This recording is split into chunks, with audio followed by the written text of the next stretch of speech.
Look at those tacos. Look at those taco pyramid that you completely ignored. I win, you lose. Dude, there's like people wanting to sleep with me and stuff, so I gotta cater to those people. Hello everyone, welcome to week 667. Week 23,631 divided by 6 of the tip. A weekly gaming news / tech news podcast that happens on the Twitcherverse, on the GamePit's channel. Currently, Nate is not here, as you can see. He is a potato. Quite literally, because he's in bed with the flu. So, you know, not a lot of anything going on other than vegging for that. And our other... Vegging? Yes, even though potatoes are... No. Listen, guys. Vegetables fall into the classification of potatoes. It's true. Or potatoes fall into... No, you know what? That's fine. This is great. I whiffed that. Anyways. So yeah, our original host of the channel is not here right now due to being sick. So we have myself and Supergrey38. Gray, how are you today? I am excellent today, sir. How are you? Shameless product placement. I am doing pretty good. I have some delicious caramel and sea salt tea. That does sound amazing. It is amazing. Oh my god. It is so good. Caramel, sea salt, and a dash of honey. It's just super, super sweet and delicious. Oh, that's fantastic. Yep. I'm going to have to try and find that. So, we should start off with our normal routine of, on top of introducing ourselves with the newest element of the Tip podcast, which is the silly question of the week. So, Gray, what's the best thing you put in your mouth this week? An iguana. An iguana is the best thing I put in my mouth this week.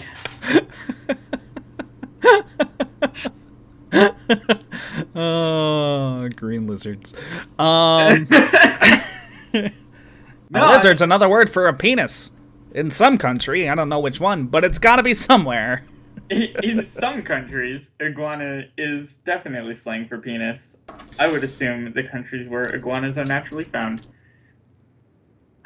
I did not mention this, but you can see it all over the screen in every which area. There is the Twitter, Facebook, and YouTube locations of me, TheGamePit, and Supergrey38.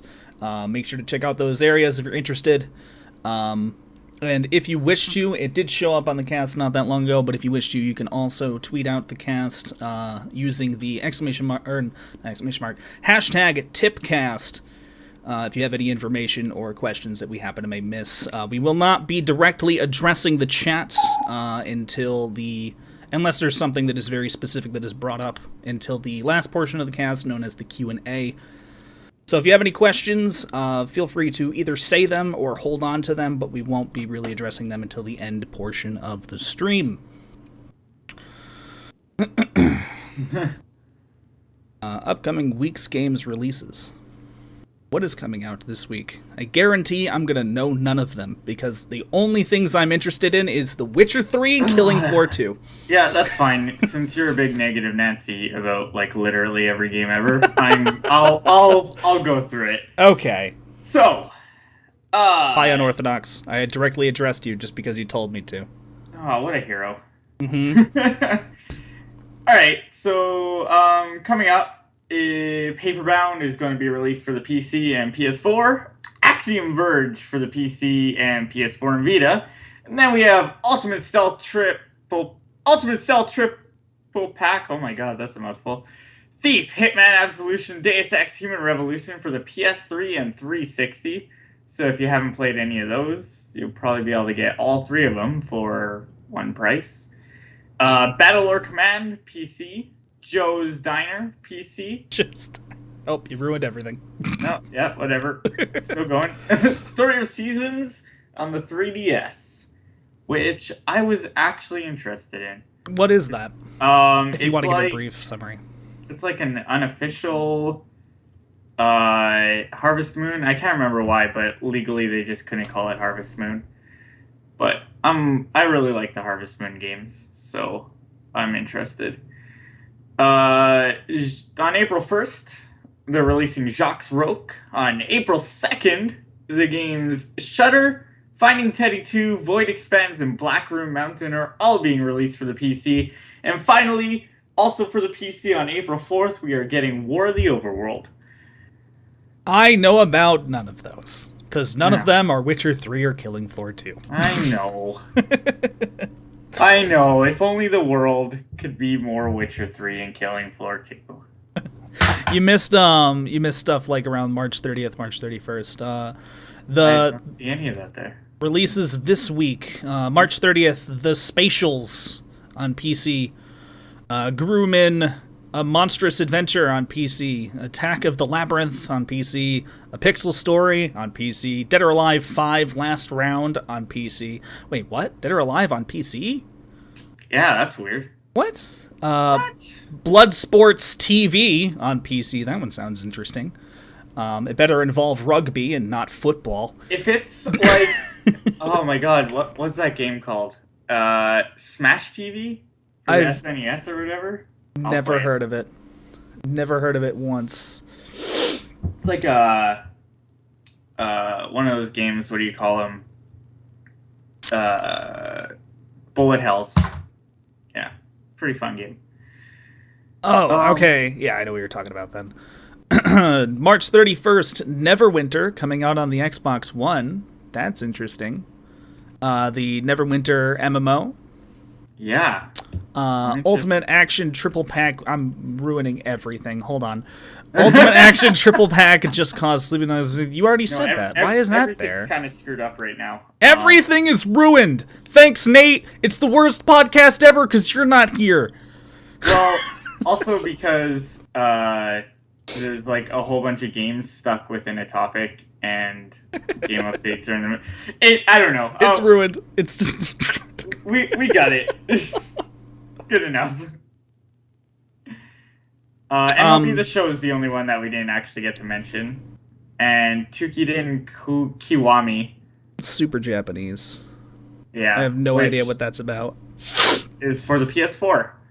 So, if you're looking for something super Japanese on the PS4, there you go. Oh, I know what this is. Okay, I see what's going on here. Yeah, you see what happened, right?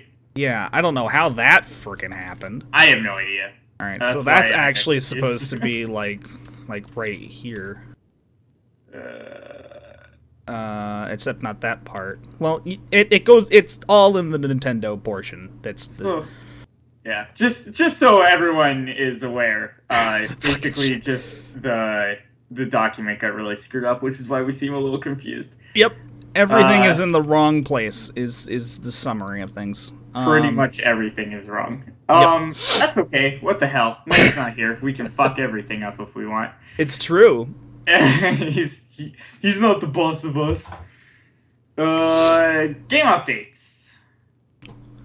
Got Borderlands 2 or the pre-sequel. In lieu of the Handsome's collection reward system not being ready yet, anyone with either of those games can redeem 25 golden keys. You just have to use this link. Yeah. Oh. Also, The Crew now has a 2-long-hour demo available for the PS4 and the Xbox One. This includes online multiplayer for those who have capable services. Oh my god. And anything unlocked during the demo will be carried over to the full game. So, if you have the full game, or if you play the demo and you unlock stuff, when you buy the full game, it will carry over. So that's just, I guess, to encourage more people to play the demo. I wonder how they handle the including online multiplayer portion. Like, is the multiplayer tied into a 2-hour demo, or is the 2-hour demo storyline? Like, you know those old demo discs for like the PlayStation and such? Yeah, I know what you're saying. I'm not sure if any of the game really is single player. It is. Yeah, that's right. It's like a open world thing. Yeah, I remember now. It's like, I don't know. It's like, oh look how much of America you can drive on a 1 to 100 scale.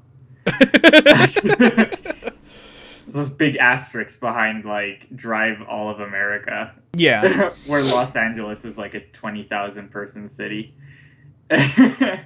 Also, Nintendo has pushed the new Legend of Zelda title out of a 2015 release, so don't imagine seeing it anytime in 2015.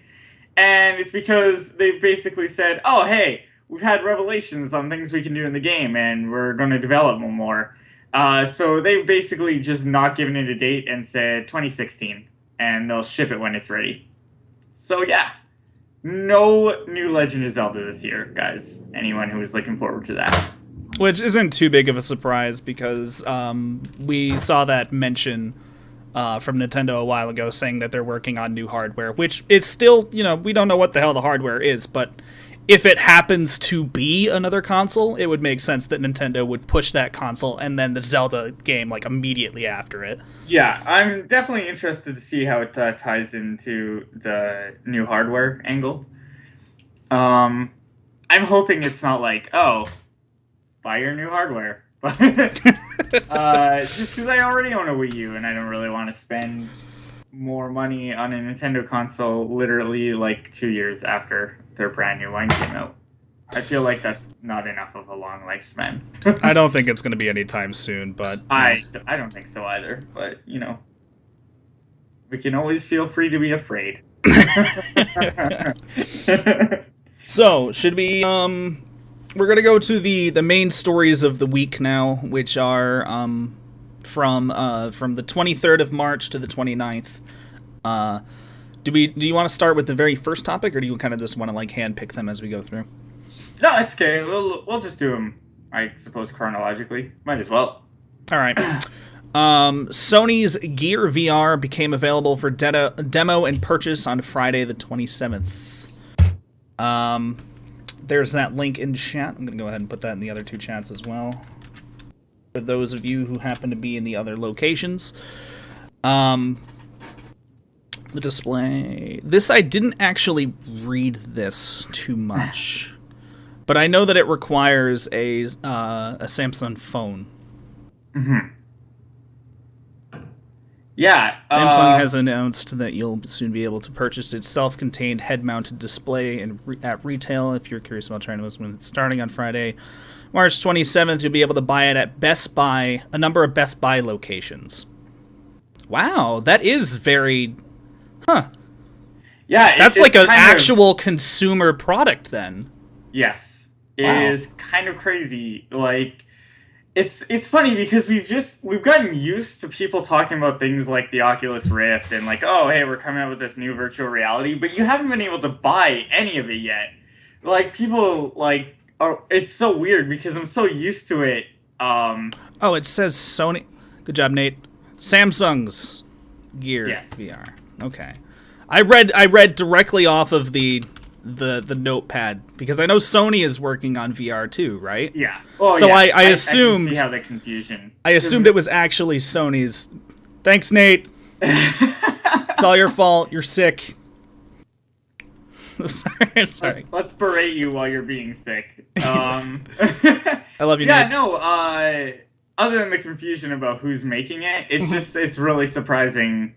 In general, just to see a virtual reality headset out there. It'll be cool to see how the actual consumers react to virtual reality and not just demos at GDC or somebody paying PewDiePie to use their system, right? Yeah. The only concern I see with it is that it requires a very specific phone, which, while making it retail, also kind of closes it into a market as well. Yeah. I wonder if third-party apps will be designed later down the road if there's that kind of support for it to use it on other Android devices, or if there's some kind of DRM to the Galaxy phones. Yeah. Well, I know when the Samsung Gear Watch first came out, you could only use it with I think it was the S4. But then Samsung released an update that made it reverse compatible with their other stuff. So I'm imagining they're probably going to do something like that. That would make sense. Yeah. I mean, Samsung actually, for the most part, has decent consumer practices. So... Yeah, I'm not questioning that. I'm just wondering the decision to do it is all. It's such a common thing for companies to just never support their. You know what I mean? It's like Apple. It wouldn't surprise me, anyways.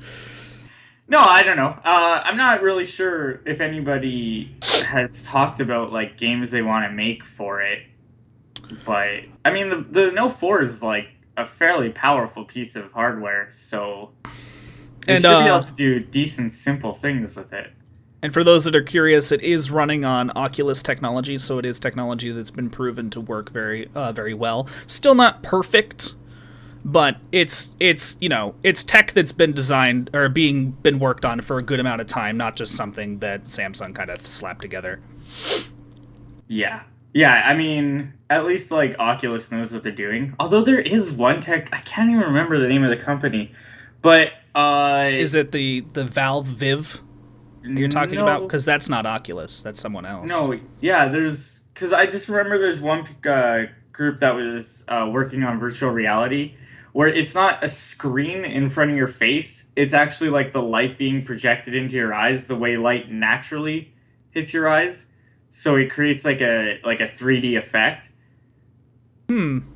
Yeah. Is that are you confusing that with augmented reality at all? No. What it is like so like the Oculus Rift still uses like two tiny screens in front of your eyes, right? Mm-hmm. But this thing doesn't have screens. What it does is it projects the light into your eye. Because normally when you look at an object, you're not looking at a flat object. You're looking at rays of light that have hit your eye in a certain way, right? Mm-hmm. And that's essentially what it's imitating, except it's doing it with like just an image that it has. And it's something, I can't remember the name. It's something to look up. I should probably have it looked up for next tip. And if anyone happens to know what Gray's talking about, feel free to drop that in chat. I just remember seeing it, like, because my friend is a huge, like, tech nut, right? Like, he gets obsessed anytime new technology comes out. So he showed it to me, and it was, like, the coolest thing I've seen because, you know, like, it was, like, the one people who are working on, like, okay, let's get rid of screens altogether. And it made the glasses a lot smaller, too. They were still just, obviously, alpha prototypes, but it was really cool to look at. And the people who had used it thought it was a lot more interesting. And apparently, it's less strenuous on your eyes because... it makes sense that it would be, to be honest. Yeah, just because it's natural, right? Like, absolutely. I thought it was really cool.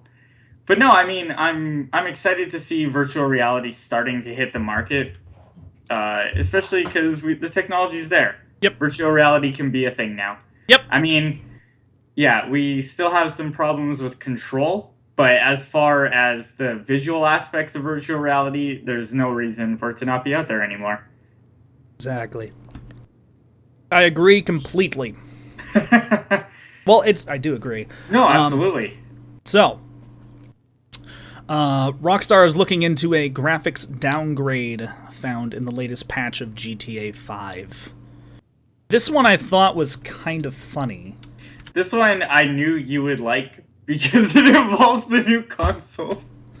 Yeah, it was the same patch that they pushed out for the heists.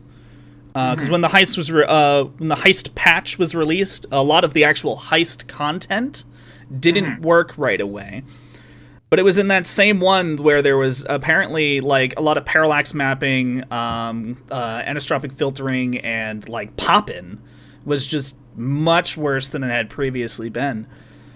And I'm wondering how something like that gets overlooked, like in QA before pushing out the patch. Yeah, so obviously they're looking into it, but like I'm sure. just wondering how it got to that point anyway.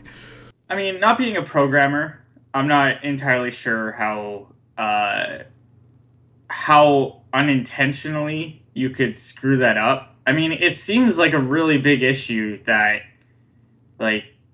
I almost wonder if they were worried that something about the heists would affect the performance on the system to the point that it wouldn't handle it the way that they want it to. Yeah, like that's what I was thinking too. Is that it doesn't seem like it was completely unintentional. The last one. Oh, Far Cry 4 apparently experienced that on PlayStation 4 as well. I was unaware of that. That's something that they were saying. Because I know, because playing online on GTA 5 has been a huge hassle from the get-go. Like, there's been a lot of trouble with loading and stuff like that. So, I don't know. It seems like that would be a really hard thing to fuck up that many graphics things. You know what I mean? Yeah. Reddit claims that the developers had not expected this to happen, and that the support teams at Rockstar are giving complaining players a solution to this. So they didn't expect it to happen, which means somehow it was overlooked. Or something that was changed for heists adversely changed something else. Like, I'm not a programmer. I don't work in software. I work in the hardware spectrum of things. So for me, this might not make a lot of sense, but I'm sure if Nate was here, he'd have a lot more input on how it might happen. Well, but yeah, it's funny because Nate at the bottom, he said exactly what I had said, which is like, our devs sacrificing graphical fidelity on the current gen systems. It feels to improve performance. Yeah, that's what I would think would make sense. Yeah, it feels like they thought they could get away with it. That people wouldn't realize the little changes. Yeah, and then, like, because they were like, oh yeah, look at how smooth it runs. And they're like, this is not the game you shipped. And then it's like and then, like, people called bullshit, and they're like, oh, that's weird. Gotta look into that. It's like, thanks for letting us know, guys.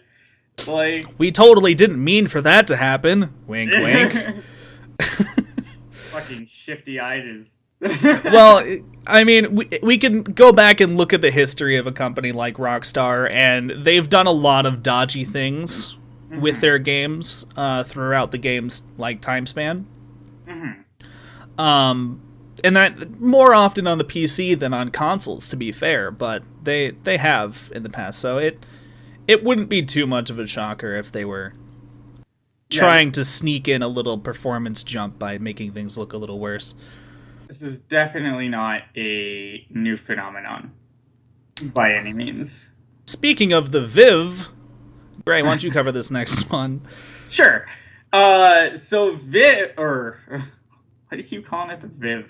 It's VIVE. It's the Viv, the Vivi. Viv. Listen. Listen. I'm gonna call it whatever I want because I'm American.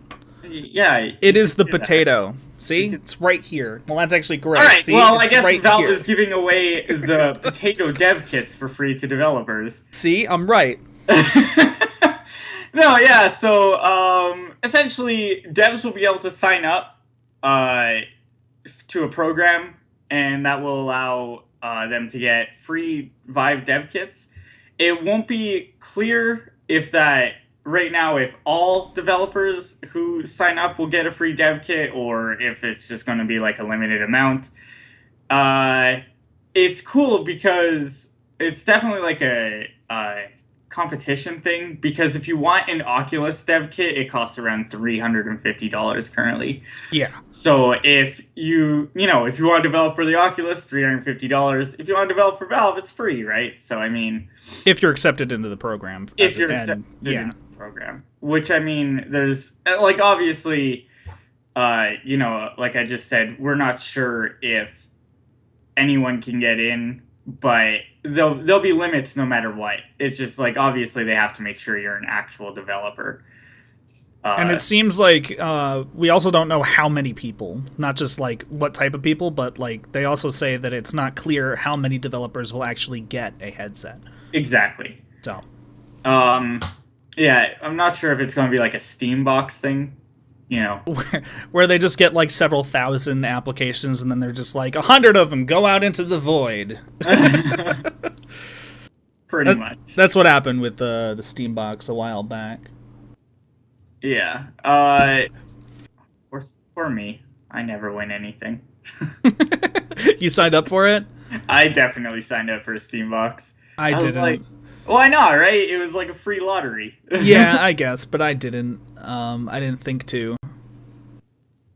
Bummer. I probably could have. I don't know if they had any kind of, like if they looked at any of the applications, or if they were just like, all right, this name wins, this one doesn't. Because maybe I could have cheesed it and been all like, I'm a computer technician and I know how hardware works, so I can look at your systems.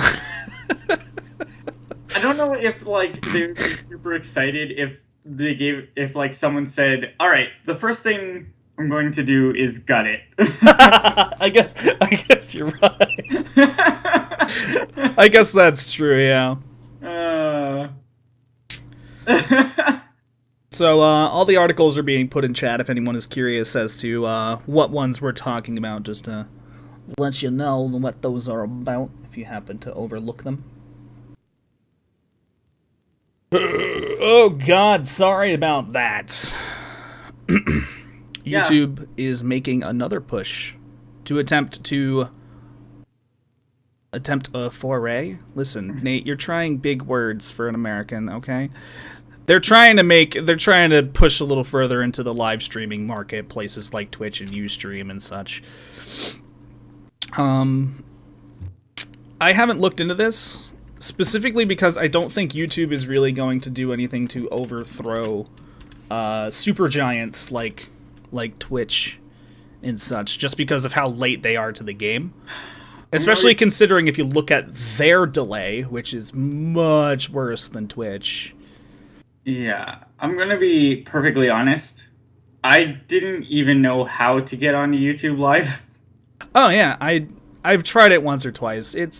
I literally don't know how to get onto it. I've tried. I've looked for it. Like, which is like one of their biggest problems. It's like no one knows it even exists because they don't promote it at all. Well, that's because they do it like directly through their YouTube feed.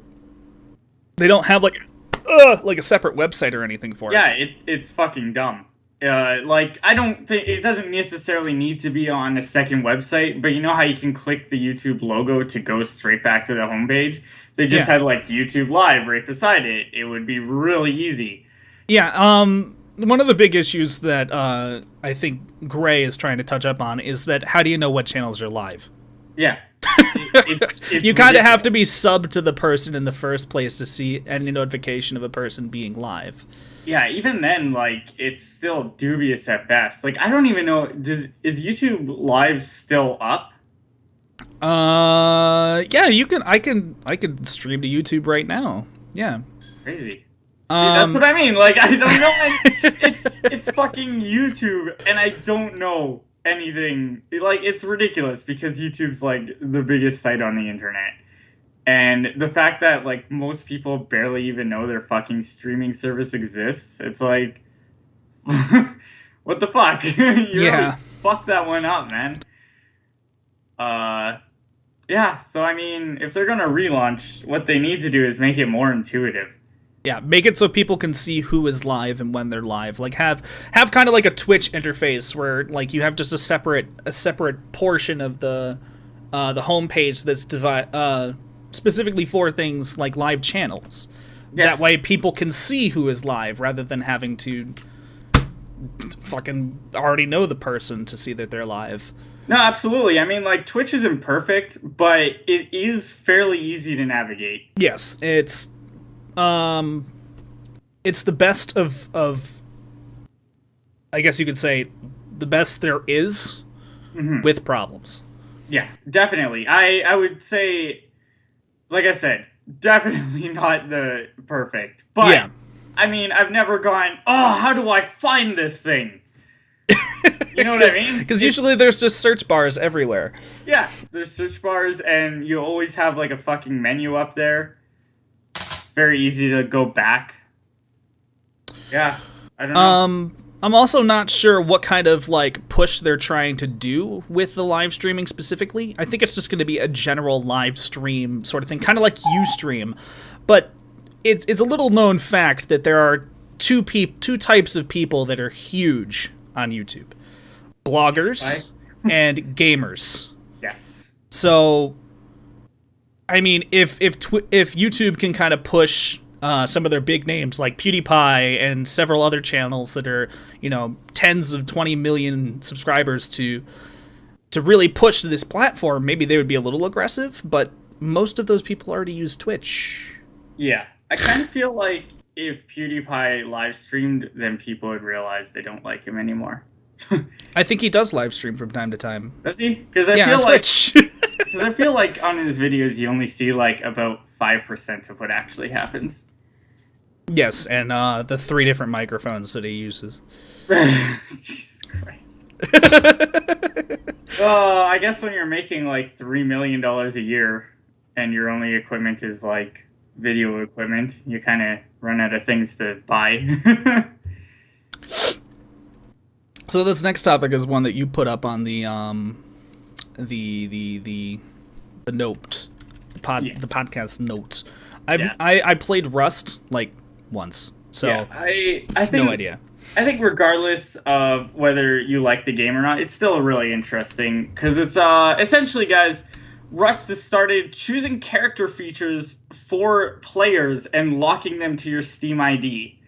So Rust has recently implemented a character creation algorithm, and it basically simulates a gene pool that will give you random features when you create a new character. Gary, what's his face? Can't remember his name, and I didn't put it in there. Is quoted as saying, "Everyone now has a pseudo-unique skin tone and face. Just like in real life, you are who you are. You can't change your skin color or your face. It's actually tied to your Steam ID. We wanted a way to recognize people beyond their names. Kind of a fingerprint." Gary Newman, that's his name. Yay! Told me via email. Not me. Told Kotaku. We already have... direct quotes from articles. I thought that was a whole quote. Anyways, we already kind of have this. Players recognize each other via their voice, and that's pretty interesting. So we wanted to push it further. So for those of you that don't know what Rust is, it's one of those kind of multiplayer survival games, stuff along the lines of DayZ and such, but it's got more of a crafting and progression element to it than the other ones. You can find it on Steam. If any of the mods in the channel actually happen to find the link for it, you can feel free to put that in chat. Yeah, it's essentially a open world survival game that focuses a lot on like fortress building and stuff. Yeah. So essentially what happened was Gary Newman and his team over there making Rust decided they wanted people to have characters that were very specific to them. So they started creating right now, obviously it's in the early stages, but what it is a gene pool that is the game's algorithm will select your character traits from, and the idea is to make enough character traits and enough races and whatever that it essentially becomes limitless in the possibilities of who you are. So the whole idea is he really wanted people to look unique so that when you saw someone, you go, "Oh, that's Gray. Oh, that's Spike." You didn't have to hear them talk, and like people couldn't trick you by just like changing their character. And I mean, it's a really cool idea, I think, because like Rust isn't a role-playing game, right? Like you don't have to play as yourself. So to tell people, it doesn't matter what race you are or whatever is perfectly fine. I don't know. I think there's some role-playing elements to Rust, personally. But maybe, but like anytime I've played Rust, it's literally never been like that. It feels super like PvP. Yeah, it just feels like a Call of Duty match where you have to build your. I mean, in a good way. Like if Call of Duty was good, I should say. It feels like a competitive shooter that has like I don't know, it's just a progression and survival elements. Yeah, I can see that. Unfortunately, I mean, they've seen a huge surge in like racist comments and stuff because people can be fucking awful, and then people complaining that they have to play off race. Unfortunate, but I think those people should just fucking quit playing video games and jump off a cliff. Because Get wrecked, nerds! I think get wrecked, racists. I think they should fucking find a quick drop to a long fall.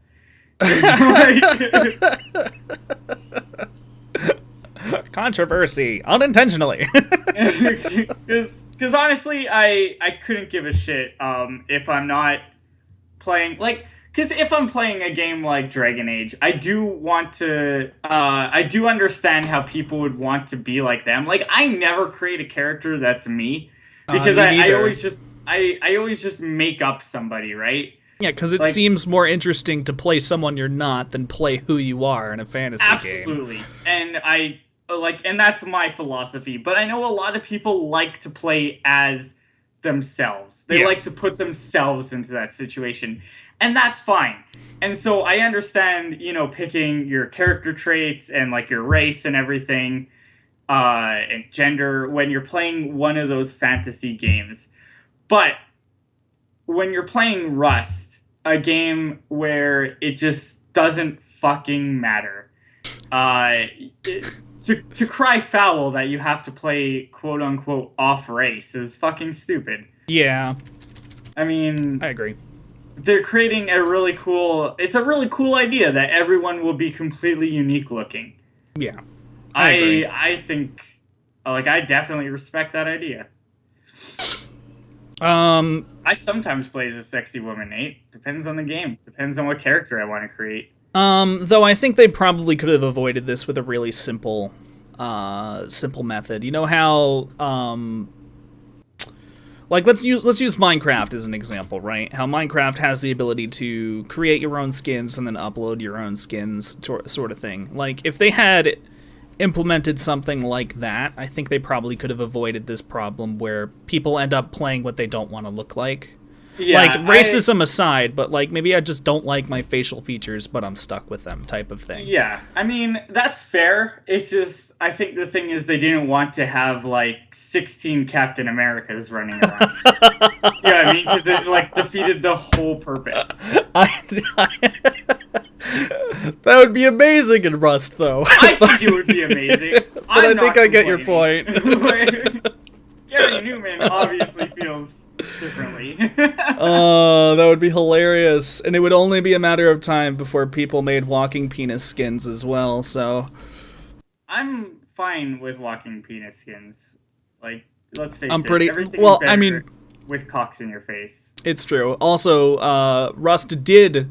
a while back, during its earlier stages of beta, they had NPCs that were straight up naked, including the genitalia, and Steam had contacted them and was like, "Could you take the penises off your marketplace, please?"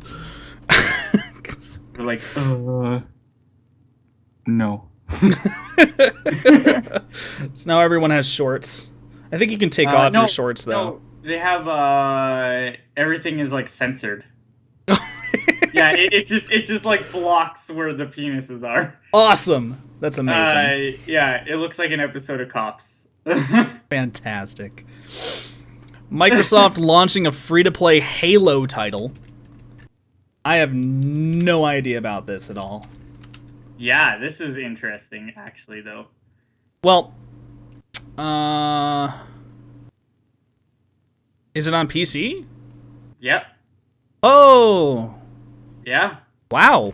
Okay. What's this about? Yeah, so the title is entering closed beta in Russia right now, actually. It uses a modified version of the Halo 3 engine, and it's optimized for lower-end PCs. The game is being published by Innova Systems, which is a Russian MMO developer that has handled the operations of Lineage 2, Aeon, APB Reloaded, and PlanetSide 2. PlanetSide 2 is a good background to have. It's definitely a good background to have. It's a pretty solid game to keep running. Mm-hmm. Especially in the spectrum of first-person shooter MMOs, which could spell out good things for free-to-play Halo as well. Yeah, I'm really interested in this for a lot of reasons. One of them is one of the bigger reasons is because, I mean, Microsoft hasn't released a Halo game on PC since the first one, because they really fucking push Halo to move Xbox units. Oh yeah. Like, For Xbox 360, that was the game that pushed that system until Call of Duty. But like Halo 3, when that came out, yeah, it was crazy because it's like I don't know, it's just the change in their philosophy, right? probably Like, because the Xbox One isn't selling very well, and they're like, people still use Windows. that might be it. I mean, they are pushing hard for Windows 10. I wouldn't be surprised if they're hoping to coincide the international Halo release with Windows 10, because that would be a good market push. Mm-hmm. I mean, it's really cool that they're that it's optimized for lower end PCs, but I just hope that it's not like super garbagey because of that. I mean, that doesn't necessarily mean that it will be, but sometimes it just is. Like when you take all of the settings in ESO and drop them to low, and it suddenly looks like Daggerfall. Oh my god, it looks so bad. It's amazing how bad it looks. It looks worse than Daggerfall because at least Daggerfall had an excuse. Like, I don't know how they made it look that bad, though. I don't get it. I don't know. It looks like when you like when you're watching a dev diary and it's the model before they put textures on it. Yeah, kinda. But yeah, I mean, I don't know. I think it's really cool. I mean, I know you're not a huge arena shooter person, but I like first-person shooters, and PlanetSide 2 is fun up until the point where you're playing alone. Yeah. Like, if you're playing with a team, PlanetSide 2 is a lot of fun. So, I mean, and not just that, but I definitely know there's been a huge fucking call for Halo on PC since the first game. I mean, technically we got Halo 2 on PC, but it was fucking trash. Yeah. I mean, Halo belongs on PC. Halo is an arena shooter. It belongs on PC.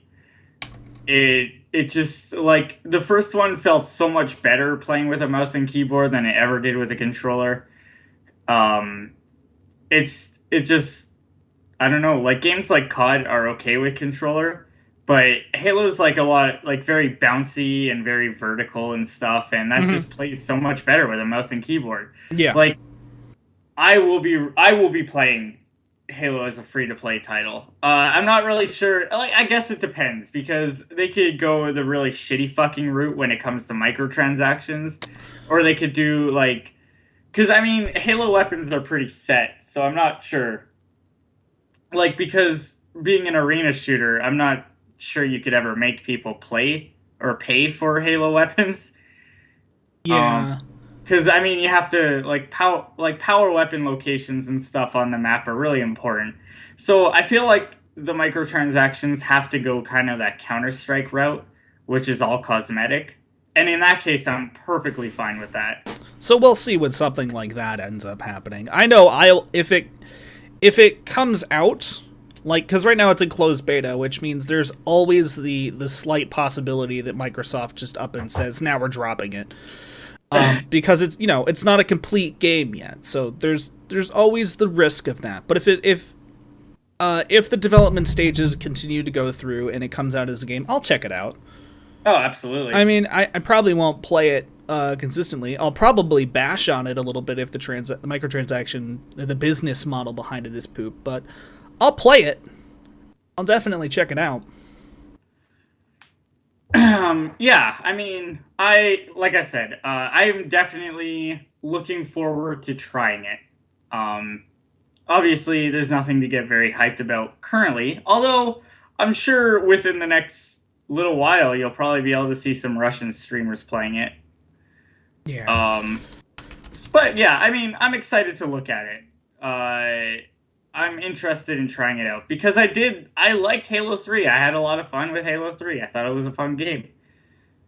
So, yeah, playing it with a mouse and keyboard seems totes awesome. Tootsie O'Donnell. Tootsie O'Donnell. It's true, mate.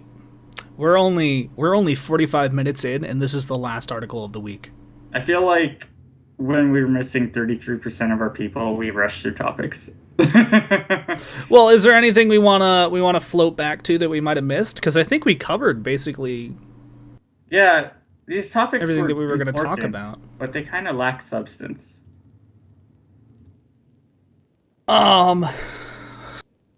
We could always just have a really extended Q&A. Yeah, I mean, Or we could just decide to be super biased and just bash on Nintendo for an entire hour. I do Nintendo. I like to bash on Nintendo the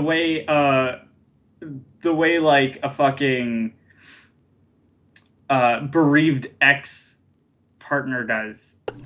You know what I mean? Like, I feel like the psychotic ex-boyfriend because I feel like Nintendo has broken my heart. Like, that was said on the internet. That's hilarious. That I don't know anyone else that would word it like that. That's funny. So you open up this one about the whole Nintendo thing going on. Sure. So basically, in an interview with Nintendo president Satoru Iwata, he said he dislikes the term free-to-play and considers the name and practices of free-to-play insincere. Iwata was quoted as saying, "I do not like the term free-to-play. I have come to realize that there is a degree of insincerity to consumers with this terminology, since so-called free-to-play should be referred more to accurately as free-to-start. The thing that concerns me the most is, in the digital age, if we fail to make efforts to maintain the value of our content, there's a high possibility for the value to be greatly reduced, as the history of the music industry has shown. On the other hand, I have no intention to deny the free-to-start model. In fact, depending on how we approach this model, we may even be able to overcome these problems." President Iwata doesn't specifically believe that all Nintendo games need to be free to start. He stated that different games need different models of business. He also addressed the rumors of the live-action Zelda series. Yeah, Netflix did the same thing a while back, too. Yeah, in which he stated, "As of now, I have nothing new to share with you in regards to the use of our IPs for any TV shows or films, but I can at least confirm that the article in question is not based on correct information." And Netflix said something that was very similar about that as well, that they're not actually talking to Nintendo about anything regarding that. Yeah, so there is no live-action Netflix Nintendo series, which in a previous Tip podcast, I believe we had already said, don't listen to rumors. Yeah. We addressed that article, and we basically said that it's being talked about, which means literally nothing. It's the same thing as someone saying, like what happened with the Google incident, where people thought that YouTube purchased Twitch, and it was just one person saying that YouTube bought Twitch, and it ended up being wrong. So yeah, I mean, just like then, it is now that it was proven to be just sensationalism. It's why you have to be very careful, not only with which sites you trust with this information, but also, like, usually if a source is legitimate, they'll say, like, a source from within the company, like, within, like, the executives of the company or something. You know what I mean? Like, they won't say who it is, but they'll say they're, like, obviously a person who would be important. Whereas, like, a lot of, like, shifty people say a source, but a source can literally mean anything if you're on, like, a shitty site. It can mean, like, the fucking janitor. I mean, it's true, yeah. They're technically a source in the company. It's like... Just to clarify, this is Nintendo addressing the mobile market. Yes. With the idea of free to start. Yeah, so essentially, basically what they're saying is that, like, you know, when people say free to play, Iwata thinks it's insincere because it sounds like the whole game is free to play forever. But he thinks that, like, it's not accurate because most of the time you do have to pay eventually in order to keep playing. So he wants to start using the term free to start basically just to be more honest and upfront with the consumers, which is, yeah, you can start this game for free, but you're going to have to pay at some point. Which, I mean, is a decent thing. It also kind of shows what Nintendo's plans are for the mobile market. The words free to start unnerves the shit out of me. Really? Yeah. And here's why. We've seen a bunch of games that are free to play, right? Okay. Yeah. We've seen games like, Path of Exile and PlanetSide 2, and even on the mobile market, there's a bunch of games that are decent games that are free to play. There's a lot more that are shit, and I think that's what he's really addressing, are the ones that have the really negative business model. But free to play, to me, means that the game should be 100% available to you for free. And then the extra stuff, the things that aren't necessity, can be tacked onto that, right? Free to start makes it sound like, we'll let you play for a couple hours, and then you have to buy something to open a door to progress forward. So that unnerves me. That Nintendo would, or that someone so high up in Nintendo would word it as free to start and say that free to play is kind of something that is dishonest, which it can be dishonest, but yeah, free to start makes it sound too blunt. I guess so, but you have to remember that he also said that he sees huge problems with the models that are currently out there, and that he thinks that Nintendo can find better models for free to start games. I mean, Nintendo's getting away with selling DLC, and people are all squirting their panties about it. Yeah. Amiibos. I'm addressing Amiibos. Amiibos are selling like hotcakes, and they are quite literally DLC. That's because people like collecting things.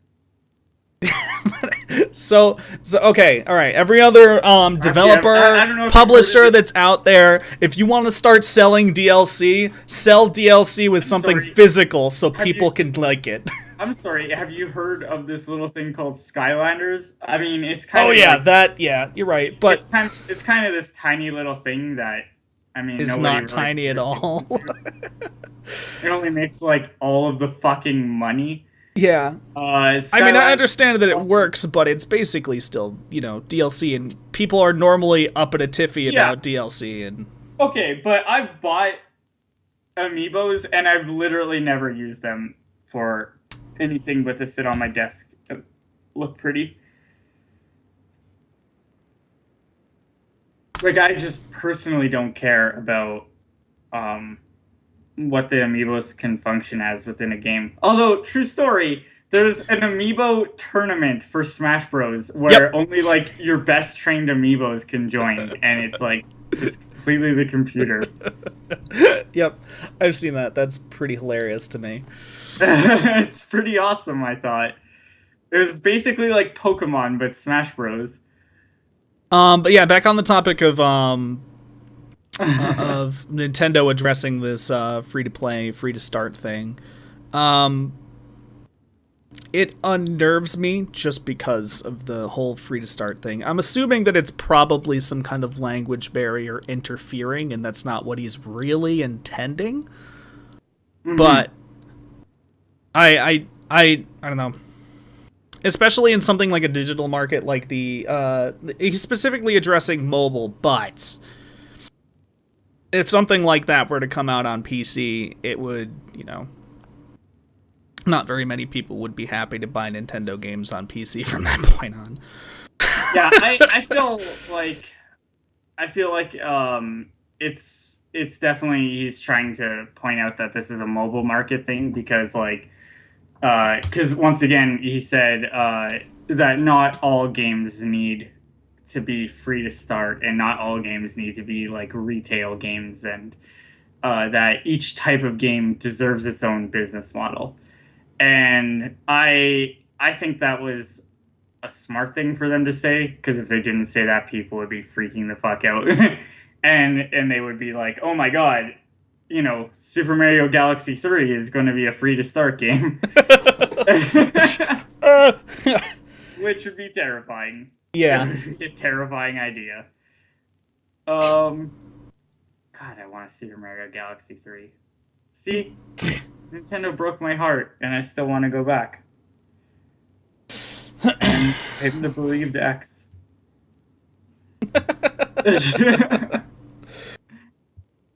Yeah, please stop being too trolly, Saw. I mean, it's getting a little nuisancey. So is there any more like tidbit information that we need to cover? I think we literally covered everything, and it's time to go to Q&A. Yeah, I think we might be having this is the rapid fire twip. This is the rapid fire Tuesday special edition of Tip.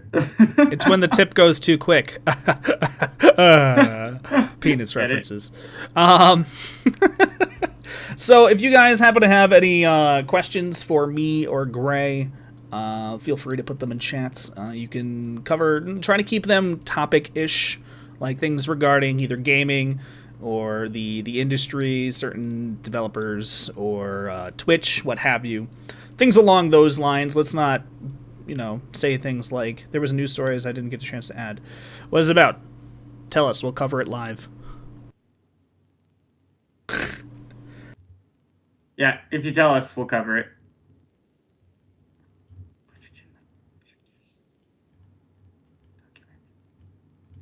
Does protect some consumers. More DACA tip? Nintendo is a bad ex that you should leave them alone, but the occasional good thing they do brings you back. I guess. Oh. It's like those people that are all like, Nintendo made bad decisions, but they literally saved the gaming industry, so it's okay. Yeah, that's not okay. We saved it to ruin it later! When the fuck are we gonna get Yokai Watch if it's already sold 7 million copies? Jesus Christ. There's a question I like to ask people in general gaming-wise. I'm interested to see where VR will go, and I think myself that it'll be a large chunk of the market in possibly not too long time. How do you think the VR will develop or possibly change the world with possibilities?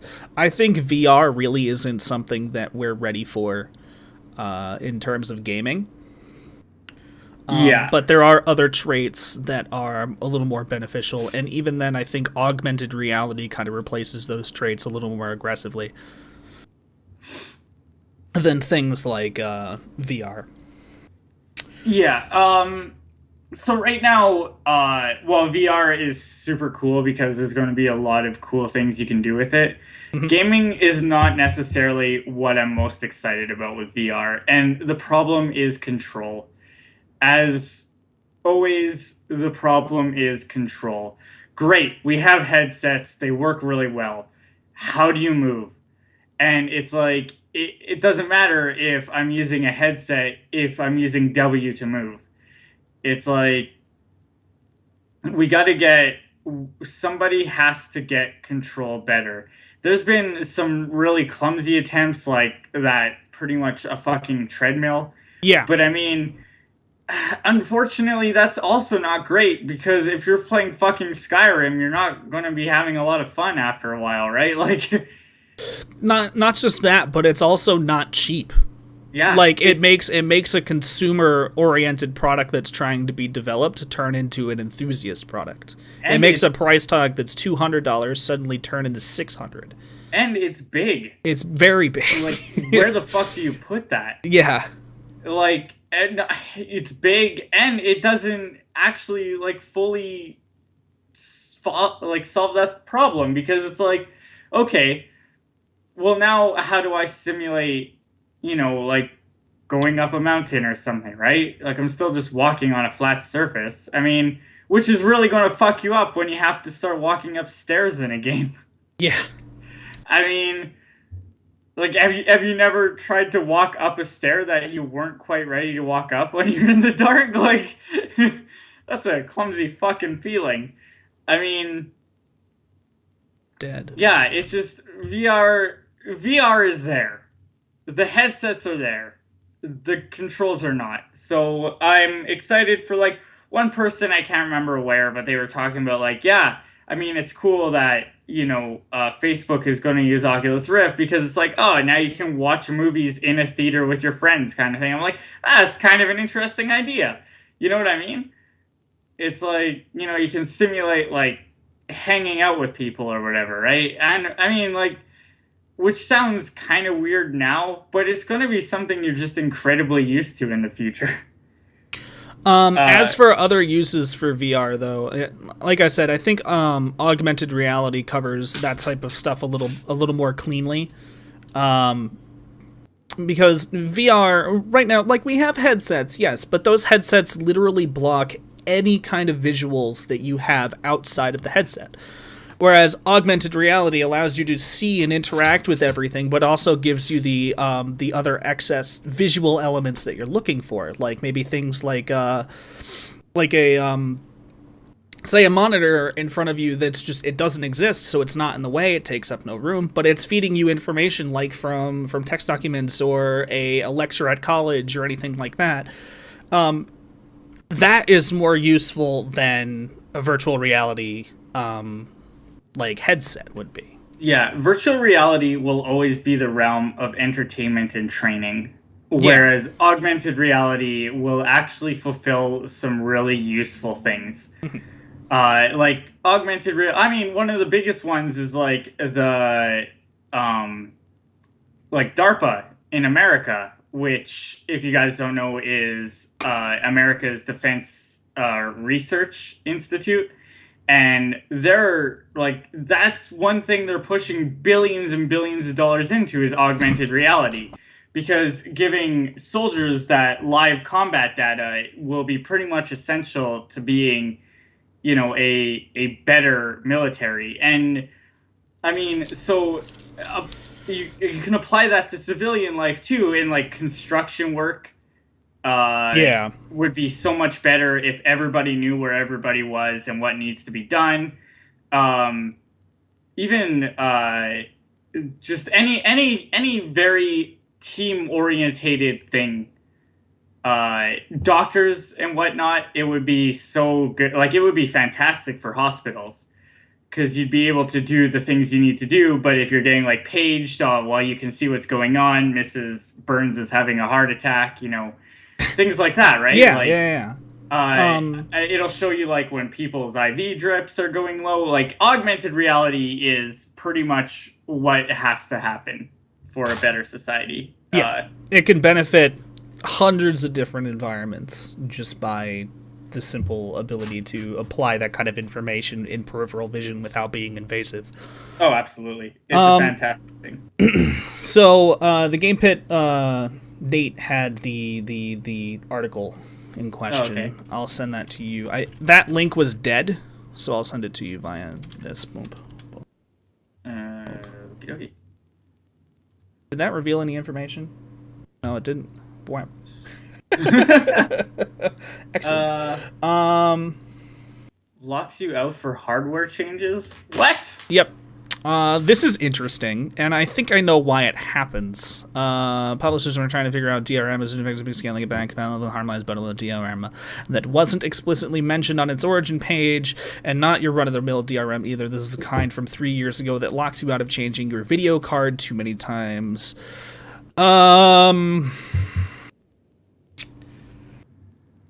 This is bad. This is really bad. This is like Battlefield Hardline was doing okay. I mean, it got DDoSed early on, once again, but that's not their fault. Yeah, but this is like a crippling thing. This is fucking backwards. It had to cut some testing from EA's platform only to allow us to use the changed CPU, GPU up to 8 times a count before locking us out. I mean, even though it's 8 times and that seems like a lot, that this type of thing is not okay. No. I mean, yeah, that's kind of, it's backwards, right? I mean, it's fucking caveman-esque DRM. It pisses me off. Oh my god, this is a subject that just pisses me off so much. Because DRM? it's like, DRM doesn't fucking work, man. I mean, Yeah, it really doesn't. the only people it punishes are the people who bought the goddamn game. Yep. It's the whole. I don't even understand why this type of DRM would be put in place in the first place. Did they honestly think for a moment that, like, oh, people aren't gonna change their CPUs, GPUs 8 times out? Like, no, they think that they're like, oh my god, okay, now somebody can't play the same copy. They can't just share it with all their friends. Well, they can't share their Origin account. I have no idea. It's like, it doesn't make sense how, like, it's such a fucking, like, tinfoil hat conspiracy. You know what I mean? Like, oh my god, people are sharing their Origin accounts, and I mean, they shared their Origin account with 8 different people, and now they're like scheduled or like a fucking timeshare. Like, yes, Sublade, you heard about Miss Burns having a heart attack. That was the reference that Ray made. it doesn't make any sense. Yeah, for those of you that don't know what DRM is, which if you don't know at this point in time, why? But DRM is a digital rights management process that some companies utilize to try and protect their IPs. But what it really ends up doing is limiting the amount of consumer use that you can have. An example would be Steam in a nutshell. Steam has a DRM, and it's one of the only websites that has a DRM that people seem to be okay with, even though it's still unacceptable. You're locked into using your games on your account, and if anything happens to your account, well, they're not going to give you the games back. It's locked to that account. And the DRM was developed in order to help content creators, or not content creators, but developers protect their stuff by limiting the amount of piracy that happens. But it's been proven time and time again that if you have DRM, people are going to pirate it more. I mean, we can point at Assassin's Creed as an example. Assassin's Creed and Uplay as prime examples. I know tons of people that buy the game and then just pirate it because they don't want to deal with Uplay. Where are you benefiting from this digital rights management system that you're trying to push so hard for? The thing is that it's just when you make things anti-consumer, consumers stop consuming. Exactly. I mean, it was Gabe Newell who said the only way we can beat the pirates is to offer a better service than the pirates. I had mentioned that a while ago, but I didn't know who quoted it. I was actually just going to mention it right now as well. But it's true. But it is true. It's the perfect way to explain it, because you can look at the music industry. There was a huge flood in piracy after, like, the Napster thing. And then stuff like iTunes came out and Spotify, and then just little by little it became easier to just obtain music without pirating it. So music is not pirated as much anymore. People just use Spotify, which also supports the people that make the music, and you get the music. Yeah. It's essentially like I don't know. You don't need to... A proof that you don't need DRM is fucking GOG and those guys over there. GOG is amazing, by the way. Yeah. I'm going to go ahead and link that website because it is so good. Like, there are plenty of websites out there that offer games that aren't, tied to a DRM, but GOG is the website that has stupidly old games that they themselves patch and sell patched to work on modern systems. But here's the best part, is they're completely DRM free. Yep. You buy the game and you can do whatever you want with it. That's it. It's yours. It's yours. It's exactly what it should be. They also offer a money-back guarantee. They also offer a fair price package, meaning like Steam's method of $1 equals £1, which isn't the way that money works at times. This website calculates the money to be even across the board. No matter what nationality you are, you're paying the same amount, not the same number. Mm-hmm. So GOG is brilliant. It's actually just a brilliant consumer website, and they have stupid sales sometimes. They even give away games. I got the entire Fallout collection for free on GOG. So if you're one of those people like me who's starting to be concerned after seeing like the Sony Mobile being shut down and nobody being able to download their games anymore, and thinking like, oh, so I bought a game and now I won't have it.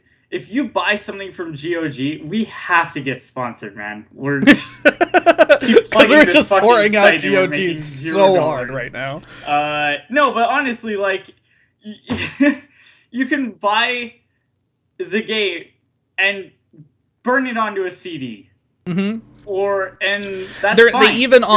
They even offer some special benefits to, like, if you buy if you bought Witcher 1 and Witcher 2 on Steam, they have a redeem process on GOG where you can take the CD key from the Witcher 1 and 2 on Steam and then input it on GOG, and they'll give you a copy of the Witcher 1 and Witcher 2. Yeah, which is, I don't know any other websites that do that.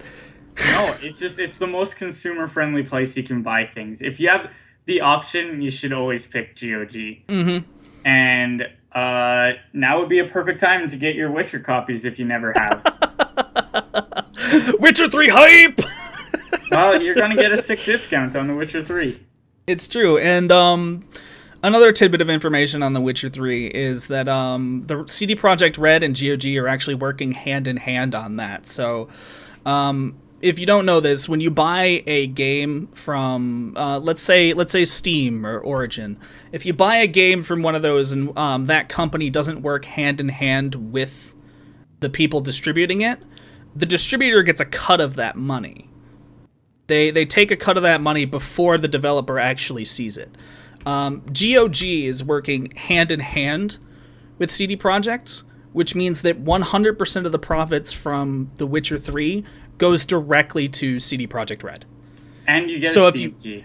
And you get a Steam key as well. So if you want to support CD Projekt Red, the best way to do it is GOG, because you get the best benefits, you get the game, you get it the same price, you get it working, you get the Steam key, and you get to play it on Steam. Exactly. So, like, you don't lose your ability. It's like, I get wanting to have everything on Steam, but because it's a hub. Yeah, it's fine. Everything is good to go.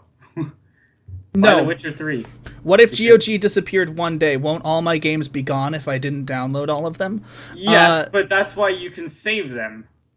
Well, I'm pretty sure they've actually mentioned this somewhere, that if GOG were to disappear at some point in time, they would have a website.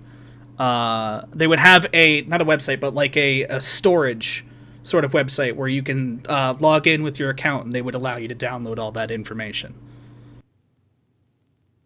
And there you go. No excuses.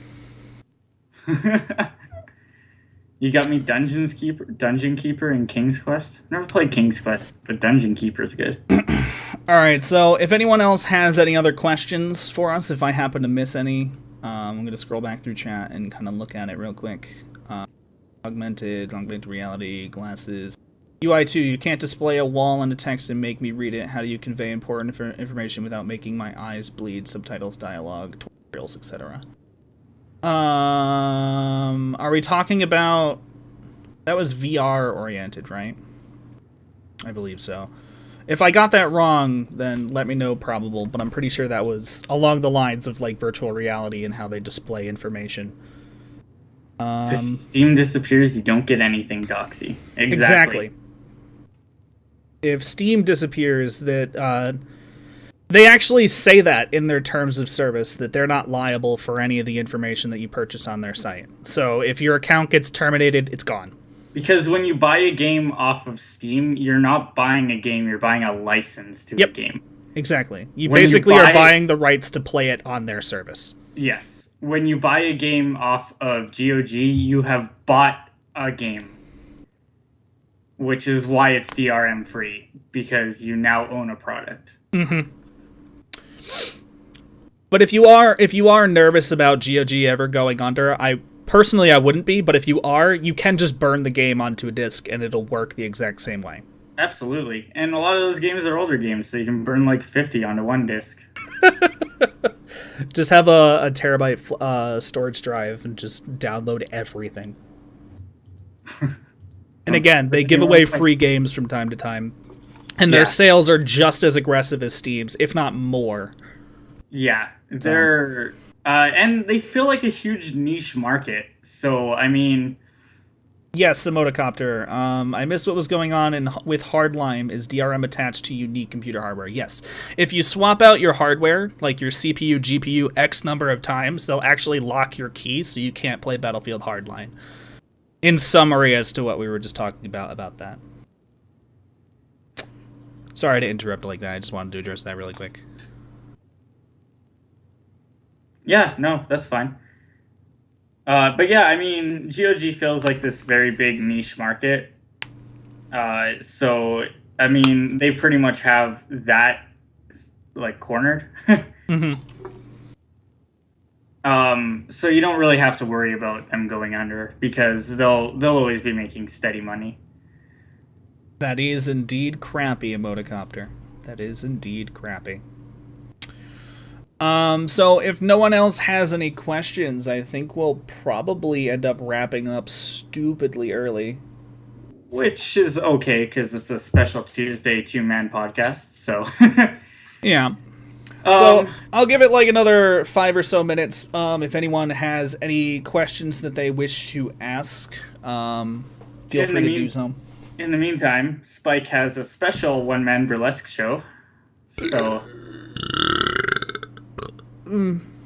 It's a good start to a burlesque show. I don't even know what burlesque is, because I'm an uncultured fuck. Burlesque is like that, I don't know, where... it's like showgirl dancing where they take their tops off. Strippers? No.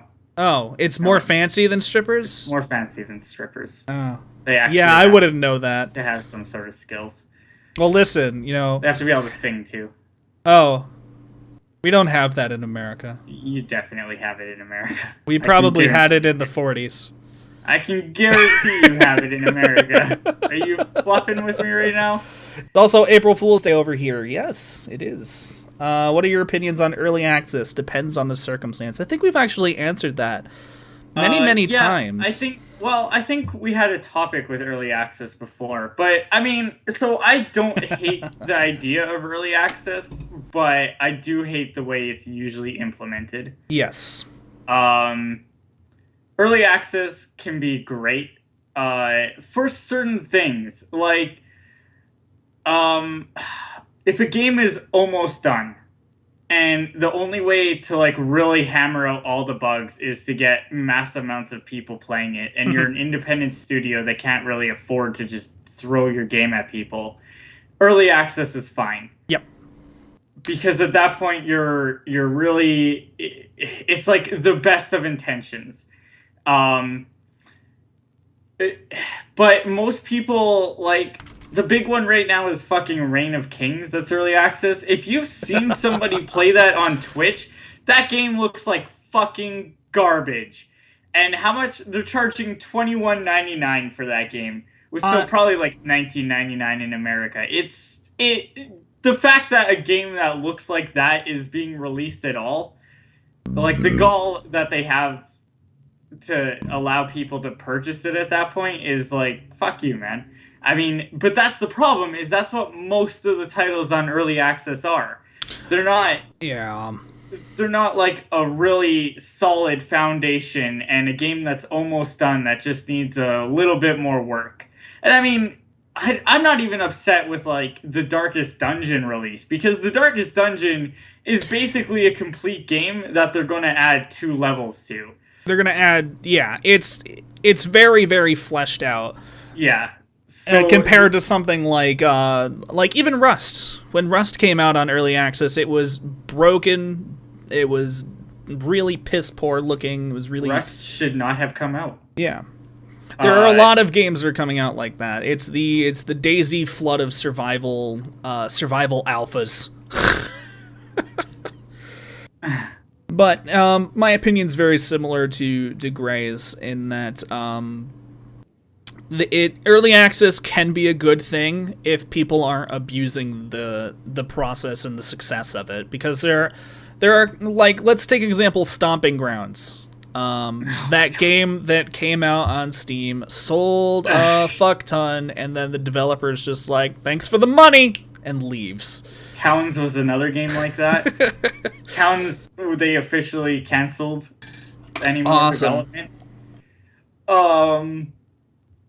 Yeah, I mean... But then there's stuff like Don't Starve, which came out pretty close to, it was a late beta, and it worked, and then they released the game, and upon releasing the game, it was very, very successful, and very fleshed out. Yeah. I'm fine with games like Darkest Dungeon and fucking Don't Starve, and even like Sir, You Are Being Hunted. Like, all those games came out and they were games. Mm-hmm. And they played exactly how they were intended. They just needed a few more things. But the problem is that you're mostly getting your Rusts, your Reign of Kings, your Stomping Grounds. And, I mean, fucking Rust should haven't have come out at all. Because, like, they had to change engines, for Christ's sakes. You can't do that. Yeah. Yeah, I mean... I don't know. It is what it is, but... So, Doxy asks, how long will this generation of consoles last? It's very speculatory as to what that would mean. Yeah. But I would wager probably a couple more years before we see developers stagnate hard and push to multi-platform releases simply because the consoles can't handle it. Yeah, I would say it's going to be shorter than the last generation. Way shorter, because the last generation... We're already seeing people cap out the systems this gen. Because the last generation was actually really well done. That's why it lasted so long. Mm-hmm. But this generation, they didn't think that far ahead, and the consoles just aren't going to last because of it. I mean, it's hard to speculate. I'm not an industry analyst, but yeah. If I had to, I'd say it would go back to probably like a 5-year. Well, what are we at right now? This is a year and a half of release? I guess so. I mean, maybe 6, but no, I don't know. I wouldn't say... Well, when do you mean by how long will it last? Do you mean before the consoles are dead entirely? Or do you mean like last generation where the consoles were still selling until year 7 when they finally started to taper off? Because if you mean that, I would say 4 years. Probably less than 4 years, because they're really weak systems, and I don't foresee developers being able to do a lot with them. I feel like these systems might... I don't know. It feels like the end of the consoles, because... It could kill them. It just feels like... yeah, I don't know. Maybe Nintendo will make a console, but... I just don't see Sony or Microsoft investing after these ones don't last very long. I mean, they're already in the PC area, right? Like, I mean, even Sony will just probably make a gaming PC, like... I don't think they would make a gaming PC, but I think it wouldn't take a lot of effort to shift their first-party developers into PC gaming, because a lot of the games that they've released so far... Like, let's be frank here. How many console exclusives have come out this generation? Because I can name, like, 3 actual exclusives on the PlayStation 4, and that would be Bloodborne, Infamous Second Son, and then The Last of Us Remastered. Everything else was, like, an early, like, a delayed exclusivity. Like a timed exclusivity. And they would like the same thing for the Xbox One. The Xbox One has like that zombie game that I can't remember the shitballs of. Oh, Sunset Overdrive? Yeah, which looks pretty good. And then it had what was it called? The Dead Rising 3, and that didn't even remain on the Xbox One for the whole time. No, it's on PC now. So, like, what... I think like the exclusive market is like Nintendo. They're like the only company that actually has a list of exclusives. Yes, and that's the only reason they're getting any money. Bloodborne ain't shit compared to Stalker Misery. It's true. Because after dying 10 times in Bloodborne, I know what I'm fighting. After dying 10 times in Misery, the AI changes. Yeah, Bloodborne's still pretty tricky. It's really fun, though. Well, it's a learning curve. It's the same methodology of the other Souls games. It's the tough learning curve until you know the game, and then it gets a lot easier after that.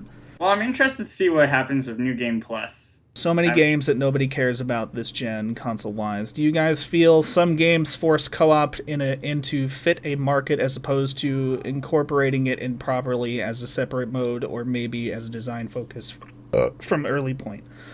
Yes. I feel that a lot of games actually force co-op or multiplayer into their games as like a tack-on. Yeah. But I think that's how a lot of people really feel, and that's because a lot of the multiplayer elements in many of the games that have come out lately, they feel tacked on. Like, they almost feel incomplete or buggy and just not working right.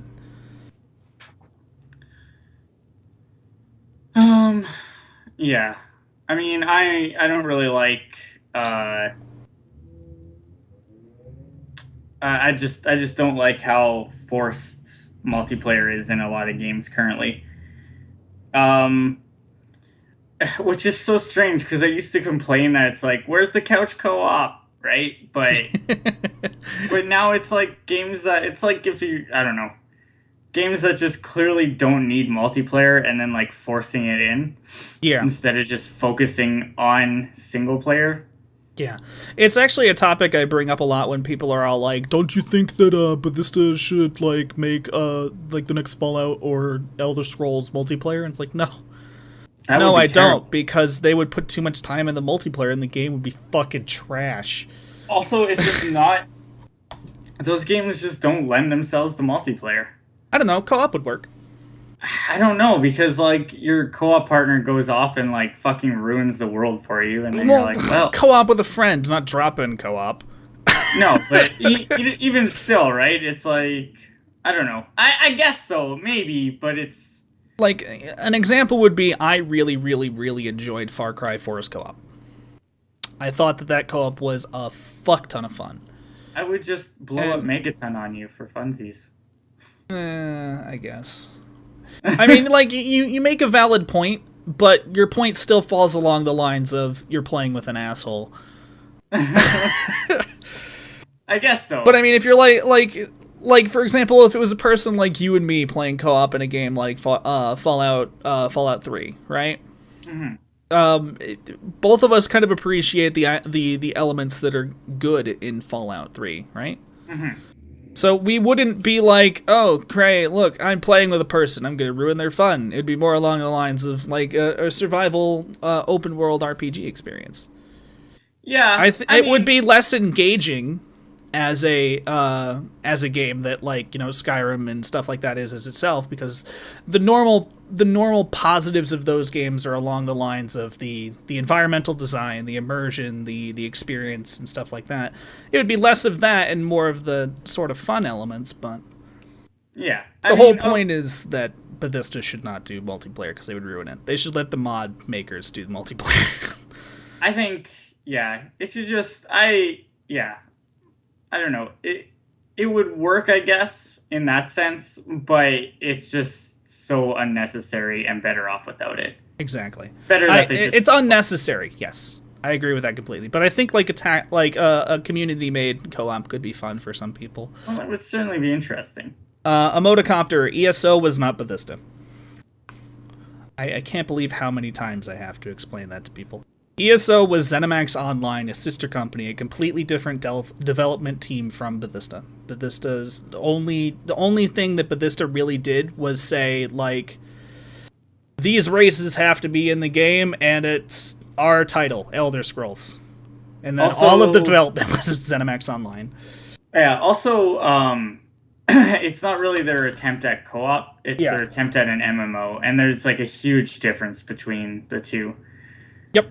And in terms of an MMO, it's actually a solid game. Yeah, but it doesn't play at all like a co-op game. It plays like an MMO. Mm-hmm. Yes, it's true. Kappa is evolving. Kappa has turned into Kipo. Your face, Sawblade. Sawblade, you are banned for like ever. Banned for 8 hours. All right, so banned for 8 hours. Very specific 8 hours. So I think we should end up calling it here. Absolutely. I think that's a good place to end it. All right, sirs. So this has been the tip, week 7. I am going to leave this to whichever direction Gray is. I believe he's over here. I might be wrong. That might be a potato. Potato, say your words. Potato. I'm a potato. Gray. Who are you? What are you doing? Your face. My name is Supergrey38, also known as Mr. Gray. Also, most people just call me Gray. I am a variety caster on Twitch. I like to stream in the mornings. I stream a little bit of everything. Currently, my games are Bloodborne and Stalker, although I've been basically just playing Bloodborne because I'm super addicted. But yeah, I mean, I like to play a little bit of everything. My channel, I like to just have a lot of fun, screw around, goof off with everyone. All the cuties who come to my channel. Other than that, yeah, not much to say. Just like to have fun. Glad I could be here. Glad we could entertain you guys. Fun to be had.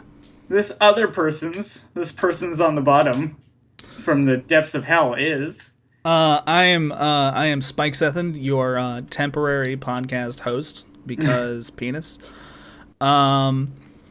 I am a variety caster on Twitch. I'm live daily. For example, tomorrow I'll be live at 3 p.m. Eastern, 8 p.m. GMT. I'll be doing Dragon Age Origins. You can find me at SpikeSethen on Twitch and SpikeSethenTV literally everywhere else. I tend to do things as difficult as possible, except for Dragon Age Origins, because that's dice roll combat and it makes me want to punch myself in the dick. But I do enjoy the game. So there's that, I guess. Caster Kawaii Potato. Is that actually a person? God damn it. They legit shouted someone out on accident. Good job. Who is Kawaii Potato? I'm gonna follow them just out of Kawaii Potato is offline. And he has... Okay, never mind. This person... Yes, I'm weird. Don't like it. Go away. They were nice title. At one point. I'm gonna follow just for funsies. Follow just for funsies. Why did I suddenly get 15 followers? I can't do anything. Machine Annie, you said, do you guys ever play mobile games and find yourself preferring buttons over touchscreens? I personally hate touchscreen commands. I can't stand touchscreen controls. I don't play mobile devices. Just to kind of cover that really quick, I don't do that. And Gray, what's your thoughts on that? I find it unintuitive and unsatisfying. There's no feedback, like tactile. There's no tactile feedback. There's no sensory feedback, and specifically because of that, I can't. It's just, it doesn't matter what it is. Yep. Our opinions are the same, but I don't. I feel the same way as Gray, but I don't actually play mobile. But yeah, that's pretty accurate. So. You whiffed it. You did it wrong. Nope. You did it wrong. Nope. You're right. Penis. Thank you all for coming out, everyone. Remember, the Tip Podcast is every week, every Monday. Every week on Monday. There we go. That's how you actually say that sentence without sounding like a complete and total moron. Except for this week. But that was because of technical issues involving Twitch and the fact that I spontaneously postponed because I wanted to put my penis inside of a store and not fucking buy anything like a dumbass. So that happened. Thank you for coming out. See you guys on the morrow. Make sure to follow these people, including Nate. Follow this channel, and you can find the Game Pit here. This is where it will be hosted every single week, every single Monday, unless, well, we all die abruptly. In an underground fighting tournament, of course. Take care. I love your face. I love your butt. Love you, everyone. Talk to you later. Yeah.